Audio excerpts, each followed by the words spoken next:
അക്ലോറയുടെ പുതിയൊരു വീഡിയോയിലേക്ക് എല്ലാവർക്കും സ്വാഗതം. അപ്പോൾ HSA ഡ്രോയിങ്ങിന്റെ 50 ദിവസത്തെ സ്റ്റഡി പ്ലാനുമായിട്ടാണ് ഞാൻ നിങ്ങൾക്ക് മുമ്പിൽ എത്തിയിട്ടുള്ളത്. നമുക്കറിയാം HSA ഡ്രോയിങ്ങിന്റെ എക്സാം ഡേറ്റ് നമ്മുടെ മുമ്പിലുണ്ട്. ഇനി ഏകദേശം ഒരു 50 ചില്ലാനം ഡേയ്സ് ആണ് നമ്മുടെ മുമ്പിലുള്ളത് അല്ലേ. അപ്പോൾ HSA ഡ്രോയിങ് ടീച്ചർ ആയിക്കൊണ്ട് ഗവൺമെന്റ് സർവീസിൽ ജോലി ചെയ്യാൻ ആഗ്രഹിക്കുന്നവർക്ക്, സ്വപ്നം കാണുന്നവർക്ക് അത് യാഥാർത്ഥ്യമാക്കാനുള്ള ദിവസങ്ങളാണ് ഇനി നമുക്ക് മുമ്പിലുള്ളത്. ഇപ്പൊ ഇതുവരെ സിലബസ് നമുക്ക് എന്തായാലും PSC തന്നിട്ടുണ്ട്, ഡ്രോയിങ്ങിന്റെ ഉണ്ട്, GK ഉണ്ട്. പക്ഷെ ഇതുവരെ സിലബസ് കംപ്ലീറ്റ് ചെയ്യാതെ ഇങ്ങനെ ആശങ്കപ്പെട്ടിരിക്കുന്നവരുണ്ട് അല്ലെ.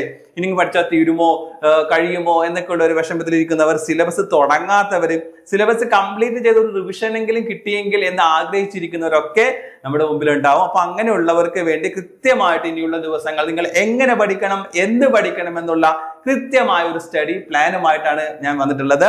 അപ്പോൾ ഈ 50 ദിവസം ഇനി വരുന്ന ദിവസങ്ങൾ കൃത്യമായിട്ട് നിങ്ങൾ പഠിച്ചിട്ടുണ്ട് എങ്കിൽ, കൃത്യമായിട്ട് എന്ന് പറഞ്ഞാൽ സിലബസ് കംപ്ലീറ്റ് ചെയ്യുക എന്നുള്ളത് തന്നെയാണ് കൃത്യമായ ടാസ്ക് എന്ന് പറയാം. പലപ്പോഴും പല ആളുകൾക്കും അത് പറ്റാറില്ല. പക്ഷെ ഇനിയുള്ള ഡേയ്സ് ഫോളോ ചെയ്ത് ഞാൻ ഈ പറഞ്ഞ സ്റ്റഡി പ്ലാൻ അനുസരിച്ച് പോവുകയാണെങ്കിൽ കൃത്യമായിട്ട് നിങ്ങൾക്ക് ആ സിലബസ് തീർക്കുവാനും പരീക്ഷ നല്ല രൂപത്തിൽ അറ്റൻഡ് ചെയ്യാൻ നിങ്ങൾക്ക് എന്ത് ചെയ്യും സാധിക്കും. അപ്പൊ നമുക്ക് നോക്കാം എന്താണ് ആ സ്റ്റഡി പ്ലാൻ എന്നുള്ളത്. നമുക്ക് നോക്കാം.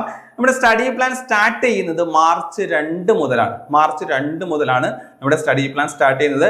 അപ്പോൾ ഇപ്പൊ തന്നെ സ്റ്റഡി പ്ലാൻ കാണുമ്പോൾ തന്നെ നിങ്ങളുടെ മൈൻഡിൽ തീരുമാനിക്കുക, ശരി മാർച്ച് 2 മുതൽ ഞാൻ എന്റെ പഠനം ആരംഭിക്കുകയാണ്. അപ്പോൾ ഇന്നും നാളെയും പഠിക്കാൻ സമയമുള്ളവർ പഠിച്ചോട്ടെ, അത് വേറെ കാര്യം. ഞാൻ മാർച്ച് 2 മുതൽ പഠിക്കുള്ളൂ എന്ന് വെച്ച് അലസതയോട് മാറിയിരിക്കേണ്ട കാര്യമില്ല. പക്ഷേ മാർച്ച് 2 മുതൽ ഈ സിലബസ് ഞാൻ ഫോളോ ചെയ്യും എന്നുള്ളത് തീരുമാനം എടുക്കാം. അപ്പൊ സിലബസിന്റെ ആ സ്റ്റഡി പ്ലാനിന്റെ ഡേയ്സ് ആണ് ഞാൻ ഇവിടെ കൊടുത്തിട്ടുള്ളത്. നോക്കിയേ, മാർച്ച് 2 മുതൽ 4 വരെ നിങ്ങൾ പഠിക്കേണ്ടത് മൊഡ്യൂൾ 1 ആണ്. ഏകദേശം 9 മൊഡ്യൂളാണ് നിങ്ങൾക്ക് ഡ്രോയിങ്ങിൽ പഠിക്കാനുള്ളത്. അതിൽ മൊഡ്യൂൾ 1 ആണ് നിങ്ങൾ പഠിക്കേണ്ടത്. ഏതാണ്? Elements and principle of visual art എന്ന് പറയുന്ന ഭാഗമാണ് നിങ്ങൾ പഠിക്കേണ്ടത്. അതുപോലെ GK നിങ്ങൾ ലിറ്റററി ഫിഗേഴ്സ് എന്ന് പറയുന്ന ഒരു ഭാഗം, ലെവൽ 11 മുതൽ 12 വരെ, അത് ചെറിയൊരു ഭാഗമാണ് കേട്ടോ. ഈ ക്ലാസിന്റെ എണ്ണം കണ്ട് നിങ്ങൾ പേടിക്കണ്ട. ഒരു ക്ലാസ് അരമണിക്കൂറോ അത് താഴെയൊക്കെ ഉള്ള വരുന്നുള്ളൂ. അത് മാത്രമല്ല, അത് ഇമ്പോർട്ടന്റ് ആയിട്ടുള്ള ഇത് കോഡ് കണക്ട് ചെയ്തിട്ടും ആ ലിറ്റററി ഫിഗേഴ്സിൽ പോകുന്നുണ്ട്. അപ്പൊ ആ ഒരു ടെൻഷൻ നിങ്ങൾക്ക് വേണ്ട. അപ്പോ ഈ 2 മുതൽ 4 വരെ കൃത്യമായിട്ട് ഇത് തീർക്കുവാനുള്ളതാണ്. ഈ ഒരു ടോപ്പിക്ക് നിങ്ങൾക്ക് തീർക്കുവാനുള്ളതാണ് കേട്ടോ. ഇനി മാർച്ച് 5 മുതൽ 7 വരെ, മാർച്ച് 5 മുതൽ 7 വരെ നിങ്ങൾ തീർക്കേണ്ടത് എന്താണ്? മൊഡ്യൂൾ 2 ആണ് കേട്ടോ. മൊഡ്യൂൾ 2 ആണ്.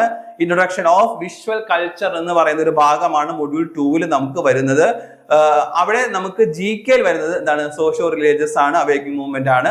അത് ലെവൽ 1, 2, 3, അതുപോലെ 28 മുതൽ 32 വരെ ഒരു 6-7 ക്ലാസ്സസ് ആണ് നമ്മുടെ വരുന്നത്. അപ്പൊ ഈ മൊഡ്യൂൾ 1 നിങ്ങൾ പഠിച്ചു കഴിഞ്ഞിട്ടുണ്ടെങ്കിൽ നിങ്ങൾ എത്രത്തോളം പഠിച്ചിട്ടുണ്ട് എന്ന് വിലയിരുത്താൻ വേണ്ടി ഒരു എക്സാം കൂടി മാർച്ച് 4 അവിടെ നടത്തുന്നുണ്ട് കേട്ടോ. മാർച്ച് 4 ഒരു എക്സാം ഉണ്ടാകും. ആ എക്സാം നിങ്ങൾ അറ്റൻഡ് ചെയ്താൽ നിങ്ങൾക്ക് മനസ്സിലാവും എത്രത്തോളം ഈ ടോപ്പിക്ക് നിങ്ങൾ പഠിച്ചു എന്നുള്ളത്. അതേപോലെ തന്നെ ഈ 2ാമത്തെ മൊഡ്യൂളിലും മാർച്ച് 7 എൻഡ് ആകുമ്പോൾ മാർച്ച് 7 ഒരു എക്സാം അവിടെ വരുന്നുണ്ട്. ദെൻ മാർച്ച് 8 മുതൽ 10 വരെ മൊഡ്യൂൾ 3 ആണ് നിങ്ങൾ പഠിക്കേണ്ടത്. അതവിടെ പ്രീ ഹിസ്റ്റോറിക് ആർട്ട് മുതലുള്ള ആ ഒരു കാലഘട്ടത്തെ സംഭവങ്ങളാണ് നിങ്ങൾ അവിടെ പഠിക്കേണ്ടത്. വളരെ ഡീറ്റെയിൽ ആയിട്ട് പഠിക്കേണ്ട ഒരു സിലബസ് ആണ്. അതുപോലെ തന്നെ GKയുടെ ഭാഗത്ത് സ്ട്രഗിൾസ് ആണ് വരുന്നത്. ലെവൽ 4 മുതൽ 10 വരെയുള്ള സ്ട്രഗിൾസ് വളരെ അത്ര പ്രയാസമില്ലാത്ത, അവിടെയും കോഡൊക്കെ നമ്മൾ പറയുന്നുണ്ട്, അത്യാവശ്യം കോഡ് കണക്ട് ചെയ്ത് പോകാൻ പറ്റുന്ന ഒരു ഏരിയയാണ് GK അവിടെ വരുന്നത്. സോ അത് നിങ്ങൾക്ക് കംപ്ലീറ്റ് ചെയ്യാം ഈ ഒരു 3 ദിവസത്തിനുള്ളിൽ. നിങ്ങൾക്ക് പറ്റുന്നതാണ്. അത്രയും വലിയ ടോപ്പിക്കുകൾ അവിടെ വരുന്നില്ല. പിന്നെ മാർച്ച് 10-ാം തീയതി അവിടെ ഉണ്ട് എക്സാം അവിടെ വരുന്നുണ്ട്, 7:30-നാണ്. സോ ഇങ്ങനെ നമ്മൾ കൃത്യമായിട്ട് താഴേക്ക് പ്ലാൻ ചെയ്യുന്ന ഒരു സ്റ്റഡി പ്ലാൻ ഉള്ളത്.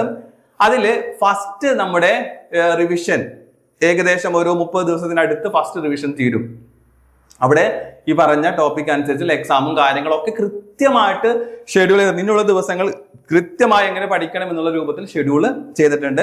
അത് കഴിഞ്ഞാൽ സെക്കൻഡ് റിവിഷൻ വീണ്ടും ആരംഭിക്കുകയാണ്. കാരണം എത്രത്തോളം നമ്മൾ ആവർത്തിച്ച് പഠിക്കുന്നു അത്രത്തോളം നല്ലതാണ്. വീണ്ടും അവിടെ നമ്മൾ ടോപ്പിക് ഇടുന്നു. അവിടെ ലൈവ് ഡിസ്കഷൻ ഉണ്ട്. ലൈവ് ആയിട്ടുള്ള ഡിസ്കഷൻ അവിടെ വരും. അതുപോലെ തന്നെ എക്സാംസ് വരും. പിന്നെ മോഡൽ OMR എക്സാംസ്. കാരണം OMR എക്സാംസിലാണ് നിങ്ങൾ ഇത് പ്രാക്ടീസ് ചെയ്യേണ്ടത്. ഒരുപാട് കുട്ടികൾക്ക് വളരെ അബദ്ധങ്ങൾ പറ്റുന്നതാണ്. അപ്പോൾ ഇത് മോഡൽ എങ്ങനെ OMR തന്നെ, OMR ആണെങ്കിൽ, ഇനി ഓൺലൈൻ എക്സാം ആണെങ്കിൽ ഓൺലൈൻ ആയിട്ട് നിങ്ങൾക്ക് അറ്റൻഡ് ചെയ്താൽ മതിയാകും. പക്ഷെ OMR ആണ് എങ്കിൽ കൃത്യമായിട്ട് OMR കൂടി നിങ്ങൾ എന്ത് ചെയ്യണം, പ്രാക്ടീസ് ചെയ്ത് പോകണം. ആ രൂപത്തിൽ എക്സാമിന്റെ ആ കൂൾ ഡേ വരെ കൃത്യമായി ഷെഡ്യൂൾ ചെയ്തിട്ടുള്ള ഒരു 50 ദിവസത്തെ സ്റ്റഡി പ്ലാൻ ആണ് HSA ഡ്രോയിങ്ങുകാർക്ക് വേണ്ടി തയ്യാറാക്കിയിട്ടുള്ളത്. അപ്പോൾ ഇതിന്റെ ക്രാഷ് ബാച്ച് കൂടിയാണ് നമ്മൾ എന്ത് ചെയ്യുന്നത്, സ്റ്റാർട്ട് ചെയ്യുന്നത് കേട്ടോ. ഏറ്റവും കുറഞ്ഞ ഫീസിൽ ഒരു ക്രാഷ് ബാച്ച് കൂടി എന്ത് ചെയ്യുന്നുണ്ട്, സ്റ്റാർട്ട് ചെയ്യുന്നുണ്ട്. അപ്പോൾ ഈ ഒരു ബാച്ചിൽ ജോയിൻ ചെയ്ത് ഈ സ്റ്റഡി പ്ലാൻ ഫോളോ ചെയ്ത് പഠിക്കുവാൻ, ഇതിനുള്ള ദിവസങ്ങൾ നന്നായിട്ട് പഠിക്കുവാൻ താല്പര്യമുള്ള ആളുകൾ സ്ക്രീനിൽ കാണുന്ന നമ്പറിൽ നിങ്ങൾക്ക് കോൺടാക്ട് ചെയ്യാവുന്നതാണ്. കോഴ്സിന്റെ ഡീറ്റെയിൽസ് നിങ്ങൾക്ക് തരും. ഈ സ്റ്റഡി പ്ലാൻ അനുസരിച്ച് കൊണ്ടുള്ള ക്ലാസ്സസും അതേപോലെ തന്നെ അവിടെ ലെവൽ എക്സാംസും പിന്നെ അതുപോലെ തന്നെ മോഡൽ എക്സാംസും മോഡൽ OMR എക്സാംസും ഒക്കെ നമ്മൾ അവിടെ കണ്ടക്ട് ചെയ്യുന്നുണ്ട്. കൃത്യമായി ഷെഡ്യൂൾ ചെയ്തിട്ടുണ്ട്. അതാണ് ഇതിന്റെ പ്രത്യേകത എന്ന് പറഞ്ഞിട്ടുണ്ടെങ്കിൽ എപ്പോൾ നടക്കും എന്നുള്ളത് കൃത്യമായിട്ട് അവിടെ ഷെഡ്യൂൾ ചെയ്ത് വെച്ചിട്ടുണ്ട്. അത് പ്രോപ്പർ ആയിട്ട് നിങ്ങൾ പഠിക്കുകയാണെങ്കിൽ 2 റിവിഷൻ നിങ്ങൾക്ക് അവിടെ ഇത് കഴിഞ്ഞാൽ സെക്കൻഡ് റിവിഷൻ കൂടി നിങ്ങൾക്ക് അവിടെ കിട്ടും. അപ്പൊ പഠിക്കാത്ത ഏതെങ്കിലും ഭാഗങ്ങൾ ഉണ്ടെങ്കിൽ അതൊക്കെ നിങ്ങൾക്ക് കൃത്യമായിട്ട് കവർ ചെയ്തു പോകാം. അപ്പൊ ഇനിയുള്ള ദിവസങ്ങൾ സിസ്റ്റമാറ്റിക് ആയിട്ട് പഠിക്കണമെന്ന് ആഗ്രഹിക്കുന്നവർക്ക് അവരെന്ത് ചെയ്യാം, ഈ ഒരു ക്രാഷ് ബാച്ചിൽ നിങ്ങൾക്ക് ജോയിൻ ചെയ്യാം. കൂടുതൽ ഡീറ്റെയിൽസ് അറിയാൻ നിങ്ങൾക്ക് സ്ക്രീനിൽ കാണുന്ന നമ്പറിൽ കോൺടാക്ട് ചെയ്യാം. ഇനി അതിൽ ഒറ്റയ്ക്ക് നിങ്ങൾക്ക് പഠിച്ചാൽ മുന്നേറുമെന്നുണ്ടെങ്കിൽ അങ്ങനെ പഠിക്കാം കേട്ടോ. എന്തായിരുന്നാലും മനസ്സിലാക്കുക, HSA ഡ്രോയിങ്ങുകാർക്ക് ഈ ഒരു പരീക്ഷ ഒരു അവസരമാണ്. അത് യോഗ്യത നേടിയിട്ടുള്ള ആൾ കൃത്യമായിട്ട് എന്ത് ചെയ്യുക, പഠിച്ച് മുന്നോട്ട് പോവുക. അപ്പോൾ നിങ്ങൾക്ക് ഇതിന്റെ ബാക്കി സ്റ്റഡി പ്ലാൻ കൂടി നിങ്ങൾക്ക് എന്ത് ചെയ്യുന്നത് തരുന്നതായിരിക്കും. അപ്പോൾ കൃത്യമായിട്ട് എങ്ങനെ ഇനിയുള്ള ദിവസങ്ങൾ വളരെ ശക്തമായിട്ട് തന്നെ എല്ലാവരും മുന്നോട്ട് പോകല്ലേ? റെഡി അല്ലേ? ഓക്കെ, റെഡിയാണ്. അപ്പോൾ സെറ്റായിട്ട് നിങ്ങൾ മുന്നോട്ട് പോകുക. അപ്പൊ ഇതിന്റെ കൂടുതൽ അപ്ഡേഷൻസും ക്ലാസ്സുകളും അതുപോലെ തന്നെ ക്വസ്റ്റ്യൻസും ഒക്കെ ആയിട്ട് നമുക്ക് വീണ്ടും കാണാം. അതുവരെ എല്ലാവർക്കും ബൈ ബൈ.